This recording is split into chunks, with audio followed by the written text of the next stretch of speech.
Hey, so we're with John now, and how did you learn about getting signed by the UFC? It was great, man. I've been working real hard to get that call, so I feel like I'm real proud of myself for putting forth the focus and the hard work and achieving my goal. Yeah. So when did you get signed by the UFC? It was I think I officially signed the day before they announced it that I was fighting McCall originally. Just talk about your opponent.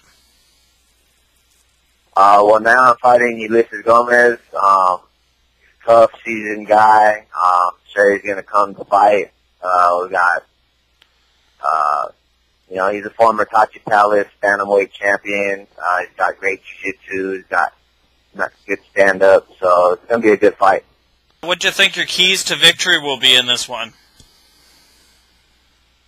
I just gotta beat him to the punch. I gotta come out ready to fight right from the start, and I just do if I fight my fight, then I should come out the victor. So a lot of listeners probably haven't seen you fight yet, but you have an impressive 10-1 record coming into the UFC here. Someone that hasn't seen you fight before, can you describe your fight game?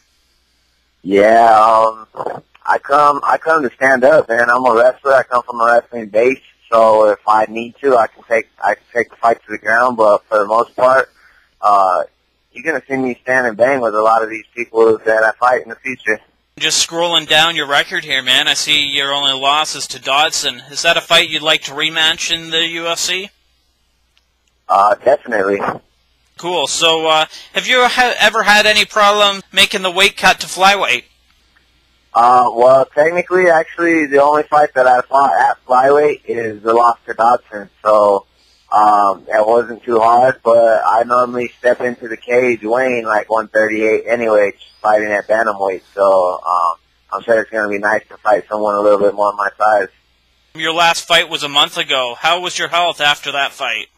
Well, actually, I fought one more time. It's not listed on SureDog, but I fought on July 7th, after the June 20th fight, or June 22nd fight, I think it was July 7th that I fought my last fight. So, what was your question again? I was just asking you about how your health is coming into this fight, I guess. Man, you've been busy then, eh? 2 fights in, 10 days, 2 weeks? Yeah, I had them 2 weeks apart, and I was actually scheduled to fight another fight 2 weeks after the one on the 7th. I was scheduled to fight and I got the call a week to fight from the UFC. I hadn't officially got the call, so we had pulled out of that fight. But I was trying to stay busy. I was getting to the point where it was hard to find fights here locally. Really, after that Dodson fight, I was having a lot of trouble finding fights. I drove to El Paso, Texas one time to fight, and they had kind of switched opponents on me at the last minute, and the guy actually pulled out because I had went all 3 rounds with Dodson, I guess. So after people saw me fight Dodson, it was kind of hard to get fights.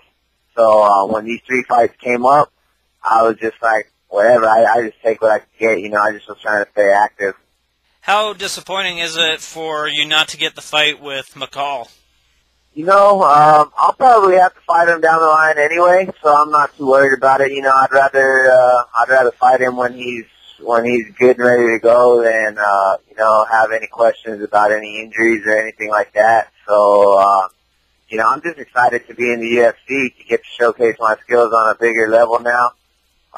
So I'm more excited about that. I'm not really worrying about being disappointed about not fighting McCall. Although I was real excited to fight him, though. Give me a prediction on your fight, man. I'm gonna win. Okay, man. And with a win, where do you think this puts you in the division? I don't know. I guess it all depends on performance. I plan on going out there and putting on the show no matter what. But I think, the win, I think with the UFC nowadays is not so much important. They like their fighters to put on a good show and for their fans to get their money worth. So that's what I plan on doing. I plan on going in there and making the UFC real happy and I'm definitely going to get the win, but I want to do it, I want to be exciting while I do it, so I don't want to be one of these, boring fighters that no one ends up liking, even though that they keep on winning. Final question here. We got a big fight at UFC 152, the main event, Benavidez versus Johnson. Who do you think will win this fight? Man, that's a tough one, man. You know, I'm going to have to go with Mighty Mouse, based on footwork and speed, but, you know, you can never count out Benavidez. It's going to be a good fight. You got any sponsors for this fight coming up you want to promote or throw out your Twitter or Facebook? Yeah, man, follow me on Twitter at ChicanoJohn. You can check out my Facebook. It's facebook.com/ChicanoJohn. I'd like to thank my sponsors, Monster Cable, and the iSport division that they have going on. I'd like to thank some of my local sponsors that have, I don't know if they're going to be allowed to be a part of this UFC show for me, but, you know, they sponsored me on my road up here, and that was also Monster Cable, iSport, Big Fellas Barbershop, who two of those guys are actually from Chicago, or actually they all are. They've got a rap group going on. They're called Dos Equis, so look out for them. Zavio Lavos and Exile. Dos Equis, Big Fellas Barbershop out here in Phoenix. Maryville Chiropractic out here in Phoenix. Hooters of West Phoenix. Los Primos Design in Phoenix. And, let me think. I think that's about it. I might have a few others in there that I missed. But, also my gyms, Arizona Combat Sports and MMA Lab.